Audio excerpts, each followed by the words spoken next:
ఎవర్రా నువ్వు? గ్యాంగ్స్టరా? నక్సలైటా? టెర్రరిస్టా? Crack man, నిన్ను ఎన్ని ముక్కలుగా నరుకుతానంటే ఈ పోలీస్ స్టేషన్ కడగడానికి వారం రోజులు పడుతుంది. నీ తల నరికి నా ఇంటి సింహద్వారాన్ని కడతా.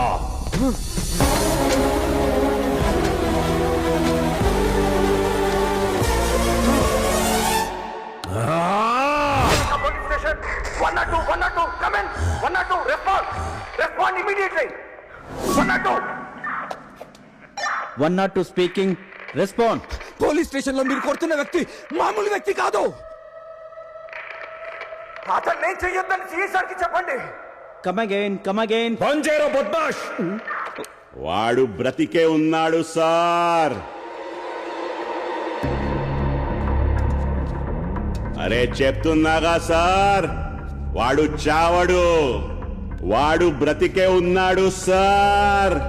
వీడిని 2 రోజుల ముందు స్మగ్లింగ్ కేసులో పట్టుకున్నాం. వీడికి ఒక ఫ్లాష్ బ్యాక్ స్టోరీ ఉంది, అది ఇక్కడ నాకు మాత్రమే తెలుసు. బోలు.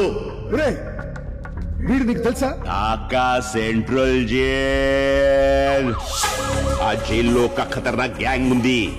గ్యాంగ్ లో ప్రతివాడు కంసే కం 10-15 మర్డర్స్ చేసే ఉంటాడు. అందరూ ఖతర్నాక్ క్రిమినల్స్ సాలెగాళ్ళు. జైల్లో అందరూ వాళ్ళకి ఒక చేత్తో సెల్యూట్ చేయాలి, ఇంకొక చేత్తోనేమో డికి ముయ్యాలి.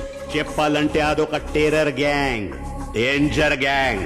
అలాంటి చోటుకి ఒక్కరోజు ఈ హీరో ఎంట్రీ ఇచ్చాడు. Fresh entry.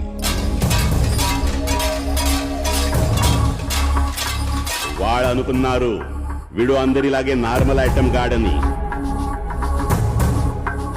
అలా అనుకునే చేసేశారు పెద్ద మిస్టేక్.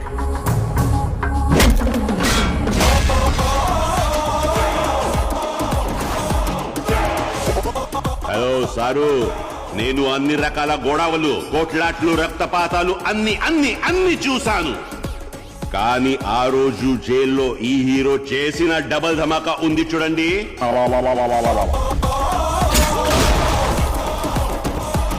నా లైఫ్ లో మొదటిసారి అలాంటి యాక్షన్ సీన్ లైవ్ లో చూశాను.